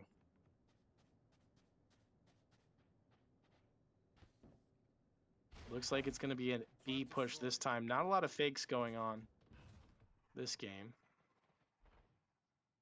Omen getting ready to pop those smokes. Kale in hookah here, doing a little bit of a dance, getting jiggy with it. Pulls out the Vandal. Loving these elevated peaks, playing these off angles while still isolating fights. Seeing a lot of that from Ace. And here they go, just take the site. No one's really in opposition there. Gonna be able to get this spike down. Not for free, though. Taking a bit of damage. A great shot. Opie! Opie Dirty continuing double. the streak. There's Dirty triple! Oh my goodness, Opie cannot be stopped here. Teammate's gonna come in and clean that up. Wow. I mean, that's a flawless round. And I think what Ace struggled with in that last round was, you know, they didn't have the best weaponry to attack over towards that A side, but they came in with the buy this round and still just an Opie just is taking over, like you said, just staying hot, finding those kills no matter where on the map, and really just getting the job done. I mean, what more can you ask for? 16 kills through 6 rounds. I mean, it's just been an absolute. I mean, it sounds like Kobe. We might get Kobe's 81-point performance here. Opie, he's averaging about a 3K round, which is just ridiculous. And over a 5KD, yeah, it's nuts. Having himself a game here, you pointed him out. You said he's gonna disgusting peek again. Oh, Opie is feeling it. He was hitting the aim trainer before this one hard.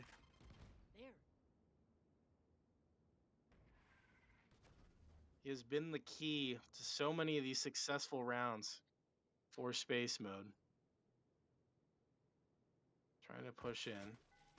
Is Ace gonna get the Sova? Try and get some information there. Gonna spot 2 players out, looks like. They still go for this. Kale is lurking towards that B site. And the rotates are coming in, or are they just trying to play for the retake? It's hard to tell here. The rotate will come in. Even though Kale just left, so that it's going to be a 3v4 here on the site before the rotates come in. They know where Dr. Ghoul is. Been playing that spot a few times. Opie runs into the smoke, trying to find the spam, has to back out. Brimstone. TK?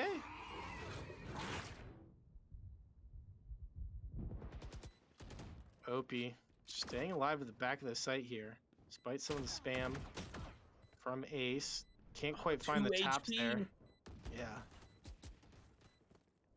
And with Opie, you never know with these too. headshots. Kale just backing out here, trying to play the time. And it looks like it might be another excellent retake from Space Mode here, trying to come out. Finds one, but with the half. Wow. Excellent effort there from Ace again, but just not quite getting it over the line.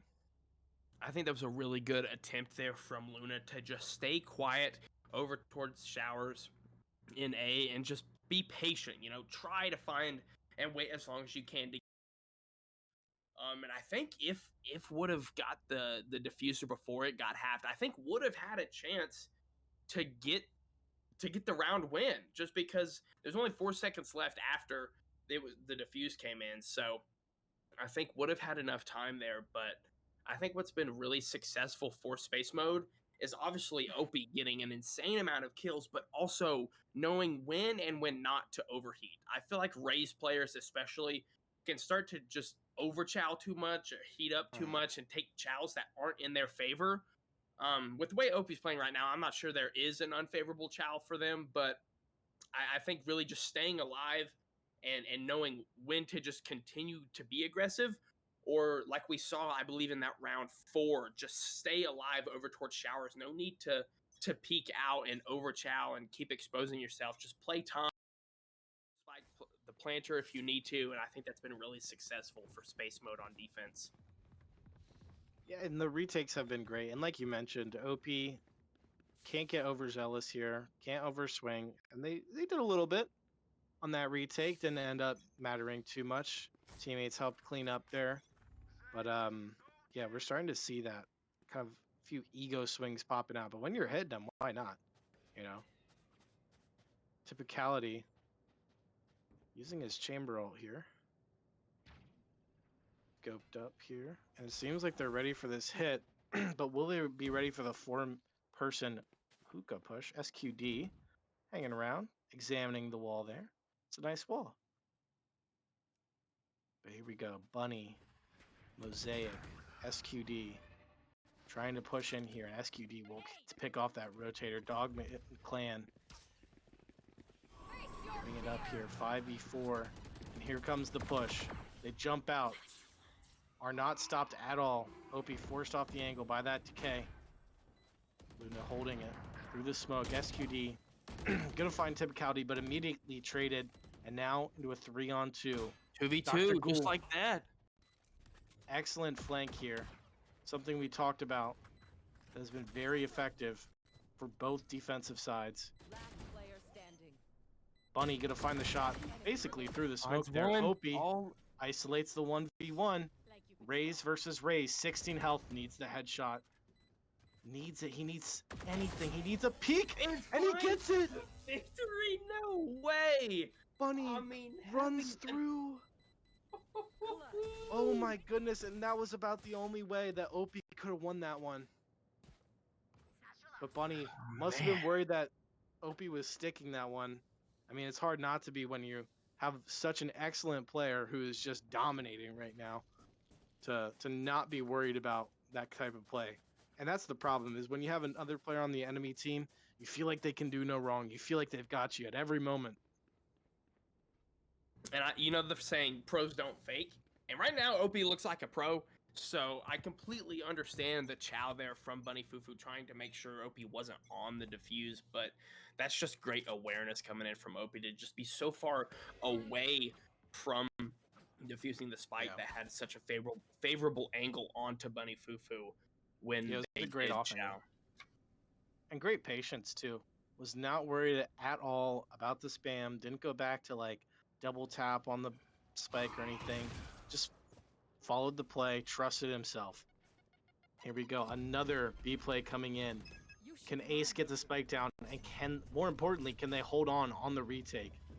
Killjoy popping their ult.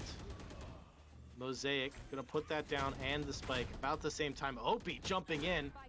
Can't quite find anything with his Raze ult, and Kale's gonna take him down. 5v2. If you can't win this post plant, yeah, you can't win them. Can't win any of them. It's gonna be a flawless round here, and that's what we like to see from Ace. See, that's the team play and team aggression, team chows. Just watching each and every angle from Ace that I'm used to seeing. You know, they got onto site, they got the spike down early, they had almost every angle covered. I loved Kale up on the top boxes by elbow. I believe the Killjoy turret was on the generator, and I just really loved that positioning there from Ace, and just an absolutely dominating win. Try to help build this momentum back up. Bunny gonna fall for that fake Yoru.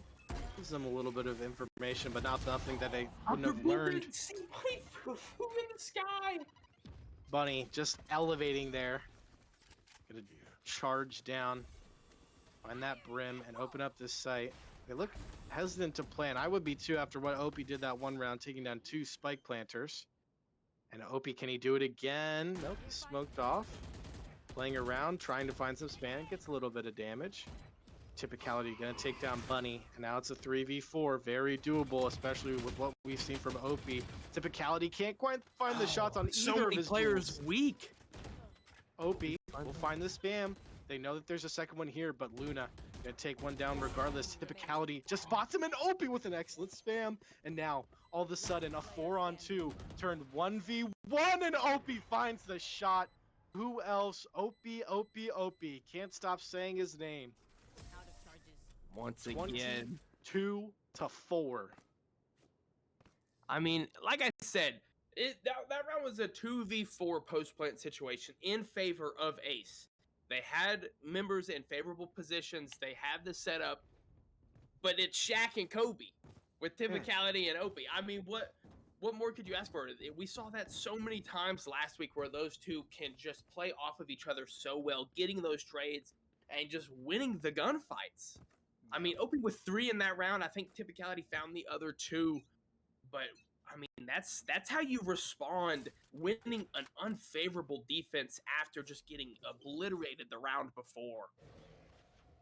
Yeah, I mean, you can't deny it. The chemistry is there between those two players. They're weaving and bobbing off of each other, taking each other's peaks and helping each other out there. And then, of course, I mean, you can play as well as you like, but if you can't hit the shots, it doesn't matter. And OP's just been hitting bangers all game. Typicality gonna get out of sight there. And now here comes the push from Ace. And I mean, if you're space mode here, why not play for just a retake? Why not just let Ace have the site? Your retakes have been on point. Yang lurking around here. Opie. I'm gonna try and do a no Opie for the rest of the round challenge. Gets taken down by Mosaic. Bunny gonna find Yang, and now 3-on-3 quickly turned into 2-on-2. Dr. Ghoul gets one more and then traded out by Luna. Typicality, so many angles to worry about here. Trying to wait for his teammate to come in. And Spike isn't down either, which completely changes the dynamic of this round. Trying to get a little bit of info. And look at the they have no idea. Typicality is aware, but he has to be so worried about so many different angles. Bunny in a 1-on-2. This could be the makeup. This could be the makeup for the lost clutch. And very doable here. Vandal in hand. 2 bullets, all you need, but Typicality ready for it. Yeah, once his teammate was able to come up there and fill that long in, he could really focus on one angle. Dogman Clan with an excellent flank that round. I think an underestimated part of that round, even though it didn't go in their favor, if Luna would have found that kill from Hookah onto the other member of Space Mode, then it was likely that Typicality was going to TP back into Elbow, where Bunny Fufu was waiting for the teleport, but it just did not come through. And once again, Space Mode winning a defense up 8-3 in this first half. And another thing is Ace has been very, very well drilled, leg damage on their attacks, but it's just been those retakes, and it's not even their fault. It's just Pick after pick is coming in from Opie. He's been unreal this game. Typicality back of the site again. Gets spotted out by that drone. Not quite tagged though. That's an excellent little lineup there. Getting out of dodge as soon as they push in. Being able to use yourself kind of as little bait there. Wasted ult from the brim. Not going to find much. A little bit of damage onto Mosaic. Does throw that molly down. That could be a big factor coming in. Ooh, and an excellent shots. adjustment for Mosaic. Yeah. Good little flick. A 5-on-4. You have to go for this one. Last round of the half. But you also have to win it if you're ace. You got to give yourself a little bit of breathing room. And Bunny getting spotted out. OP didn't need the headshot, but got it. Low HP. Jumping into Hookah, trying to get that map control. And that, like I said, that Killjoy molly coming back in. 2v2 trades left and right. OP trying to do it, trying to find it.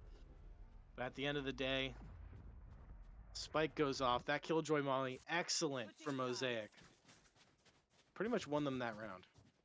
Yeah, I mean that's really what Ace was trying to do last round. It's a very similar setup. Obviously, didn't have that fade ult to start the round or the Sova ult to play off of either. Mm-hmm. So I think just a good util use there, good ult use from Ace to close out that half with a round win, kind of give themselves, like you said, a little bit of breathing room, come into the second half with the new plan. You know, maybe they're a defensive team. They do have Sova for recon. Fade can be great at locking down sides, especially obviously Mosaic on the Killjoy. So interested to see how this team bounce back on defense. Well, and that's exactly what you need to do. When you have a player on the other side of the server who's absolutely just hitting every shot, you got to use the util to counter it. That's your only option. And look at Opie. Just excellent crosshair placement, ready for those peaks. Great reaction time. Gonna flick down, take out that drone immediately. They coming in here. Kale trying to get out of dodge with Bunny. Both players could trade each other. Bunny going for the peak, can't quite find the shots. Opie very aware here, and Dr. Ghoul gonna throw it down. 5v4. Can space mode be as good, or sorry, can Ace be as good as space mode on these retakes? Luna finds one. Typicality will find the flank of SQD, and all these players coming in here, grouped up. They have to trade. Someone has to get two here. Dr. Ghoul. Oh, this is a dirty lineup. And they've got no. lineups. I mean, they're just going to have to move quickly if they want a chance at defusing the spike. Dogman clan. They get taken down. Tough fight there. Two players swinging you. Kale going to find the shots. Oh my one goodness. way. An accidental one-way, and Opie just completely takes advantage of it. Oh, there, add that one to the stat sheet. Another spike kill. We're up to 19, and space mode just keeping the momentum going. They've got molly lineups from Dr. Ghoul just in case it was needed. That time, not needed. Opie sitting over towards main in that corner. I mean, what more can you ask for? They're just keeping it going. And they didn't even need that lineup. That's the crazy part. They can bring that out of their back pocket in another round, and it won't be expected from space mode here. Or from Ace, sorry. Yeah, I mean, they kept it in the tank. They didn't have to show all their cards. They still have an Ace up their sleeve. But what can Ace do to get back into this game of cards? Again, like I said, it's all about stopping Opie. You look at that scoreboard, no one else is positive. You have someone who I believe was 9-9, just barely even. It's all about Opie right now, or 8-8. You need to stop him, and you give yourself a chance. Just smoke him off. You got to use that util, or you got to get someone hitting a banger here. Bit of an eco this round. Not the round to do it. Don't get disheartened if you lose this one. Gonna fall for that fake Yoru. Gives the position away a little bit. Yang very aware. Good dinks from Bunny. Almost get that chamber. Very low on the side here of space mode. These pistols could do work. Yoru gonna teleport across, covered by Opie. And here it is, 3v4. But you gotta move fast. These players are here. The Killjoy gonna make Opie reveal himself. Gets tagged here by Fade. The swing from Bunny. Gonna find it. SQD finds one. And this is looking like a great eco. They gotta take it over the line. SQD can't find the spray. Luna will clean up. I believe they are going to be able to get that defuse with plenty of time here. Oh, maybe not plenty. And that molly was quite close from the brim. It was really close, just a little bit to the right, and I think Space Mode find themselves their 10th round win. But that's it. I mean, that round was not in Ace's favor whatsoever. They did not have the guns. They did not have the. They didn't have Opie, but they found a way to win a round, and that's what you have to do. You just got to find a way to win one. That's what you have to do to start getting back into this game. And in the last 6 rounds, it's 3-3. So it's clear that they're starting to find a little bit of a pattern, but they've just got to keep it going. Got to find ways to stop this Space Mode team. Bunny going to be tested early here. Risky peek here. You really can't give this one away. With being down so much, you need to win these free rounds. You need to win against these ecos.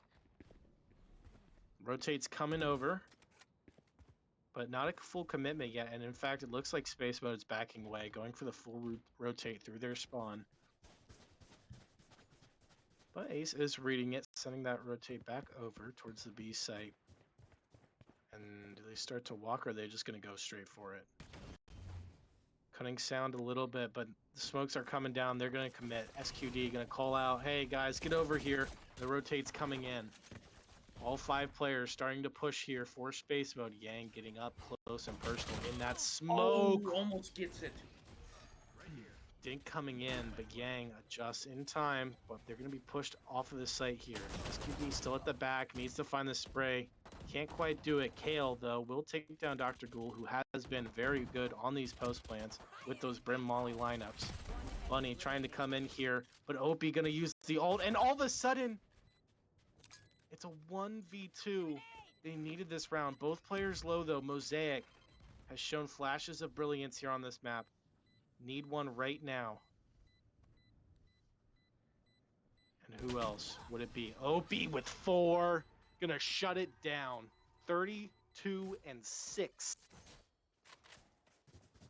I mean, Opie came into that round with a frenzy and I think 2 kills off of the ultimate. Opie finished the round with 4 kills and cycled and got a showstopper kill with the frenzy on an eco. I mean, it just seems like any time Ace seemed to have found a footing or they found something that worked, Space Mode just picks another trick out of their bag and just throws it at Ace, and it seems to stick every time. And this game, it seems like that trick is throw Opie at the wall with the raise and see what happens. But well, yeah, if you're a coach or an IGL of this situation, you just want to have your team try and help this player who's just absolutely popping off. You want to be able to let them isolate fights here. And Opie will take down Kale, and that's the opening. Blood. Yeah. With just a Bulldog in this round. Not even picking up the Vandal or any premium rifle for that matter, even though the taps have been insane. Opie finds Bunny a little bit unawares there, maybe focusing on the different angle. As 2 players coming out from aim, and again, just distracting these players and letting Opie do the work. Oh, they line up! Opie! He doesn't get and the ace. Immediately traded out, though. So quick to trade, too. I mean, obviously they're just letting Opie cook, but so quick. They're just playing around him immediately. Getting the trades, obviously, unfavorable odds there for Squid. I would have had to do a 1v5, but immediately traded out by Dogman Clan, and they're just taking absolute map control. Opie found the first blood in that round, and I don't feel like Opie has gotten a lot of first bloods this game.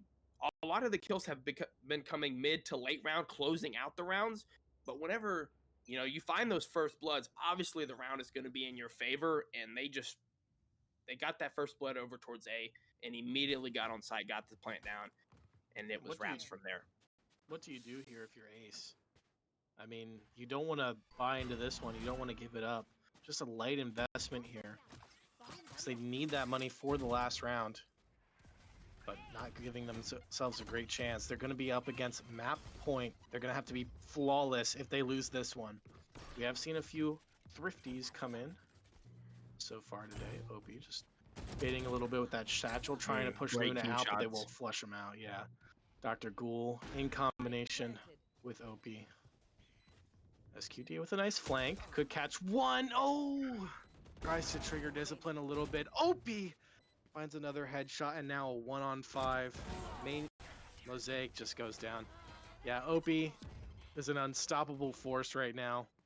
38-7. I mean, I think it's a little. I mean, obviously, Ace does have money to buy rifles this round. Almost everybody 1 or 2 off of their ultimates. Kale already with his ultimate, but it might be just a little too late. And what I would have liked to see from Ace this game on defense is maybe try to just push the pace. You know, maybe obviously you're on defense, but maybe try to find that opening pick. Maybe play with a little bit of aggressiveness on defense. Try to punch them in the mouth first before they come at you. But once again, match point.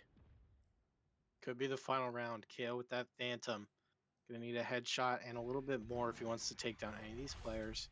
Will fake the teleport, trying to make him think that they want to win. But he's right here and it works for a kill. Gets Yang and gets out. And that's exactly what you need. You need the opening. Not quite ready for the members already on site. OP gonna pop that ult and take down Bunny. Getting through the smoke here. Staying Kale and OP. Opposites in these smokes. Goes for a bit of a spam. Could have worked out very well. Pre-fire and OP down to 3 HP, but that's all he needs to take down Kale. Can they get OP? No, they can't. OP cannot be stopped. Typicality is there. Finally, OP goes down. A Typicality again. Trades him out. GG's to both teams. OP finishes with 41 kills in 18 rounds. Just an absolute masterclass from OP, really. What more can you ask for? Obviously, when you got a player heating up like OP and just seemingly finding every single kill, you just want them to keep doing that, you know, and play around them. Doesn't always happen, but it seemed like OP just got more and more comfortable on the map as well. And I think what it is so dangerous for this Space Mode team and why the rest of the league, you know, should try to work to counter this team as they now go up to they're 2-0 on the season, sitting in first place after 2 weeks, is how do you stop OP and the rest of this team? Because even when you did manage to kill OP, the rest of the team was right there playing around him, beside him, immediately trading him out. And in Typicality, 30 kills last week, not as many this week, but each. I mean, that's what makes this team so good, is how many good players they have. You know, I think Ace played a good game. They had good setups, good ideas, but it's not a lot you can do when something like that happens on the map or on the server, as you said earlier, Swaggy. Oh yeah, I mean, not much you could do. I mean, you think of the greats. You think of MJ. You think of LeBron. When they decide to come out and play, when they say, "I'm gonna win this game," they do. You brought up Shaq and Kobe. That Mamba mentality coming in, and like not all the time did Kobe score 40, or not all the time did Shaq score 40 and have 20 rebounds. But when the other didn't show up, the other one did, and that's exactly what happened here. Not that Typicality played bad by any means, but it just was not an opportunity to shine because OP just took all of it away. I hope our chat's not getting tired of OP's name. You might be hearing it a lot from the looks of it over the course of the season. He has been fantastic so far. Just an unbelievable map. 41 kills through 18 rounds. Like, it's unreal. He's averaging over 2 kills a round. And like when a player's doing that on the other team, what can you do? And good job by Ace. I want to point this out. Not their best map by any means. Not the most competitive game, but they stayed in it. Like I didn't see any players giving up. They fought tooth and nail till the end, and that's very commendable. Yeah, and one thing that I think might help Ace in the future when they have to play Space Mode again is, like I said, Discount is so good at preparing their team for their next match, for every match. You know, having setups, having strategies to go into the game and adjustments. And I think obviously weren't ready for that type of performance on the other side of the map, but I think we'll be very prepared next time they face off against each other will have ways to counter OP and even ways to counter typicality if its typicality's weak, and it really just counters space mode as a whole. And I think that's why the teams and the players of Oath are so good is because they make those adjustments. They make those big brain strategy change up calls that help win rounds and win games that maybe they shouldn't. Um, but obviously, for the final time, Opie absolutely dominant. Um, Anything you'd like to add before the close? Just excellent games by everyone here. It's so cool to see players at such a young age working so well together. And that's really like the benefits of esports is you can see the sportsmanship, everyone saying GGs, everyone working together as a team. And yeah, it's just really cool to see something like that. Yeah, and to sign off here, Checkmate winning our first match, Space Mode winning our second. And thank you all for joining us for week 2 of Oath Valorant Spring 2024. Thank you, Sweggy, for joining me on the broadcast for your first time. I thought you did an absolutely phenomenal job. Love to have you back on the cast with me sometime. But thank you all for joining us. Have a great weekend and be sure to come back next week. The Tuesdays, we got our Overwatch. And obviously, next Thursday, we've got week 3 of Valorant. So have a great weekend, everybody.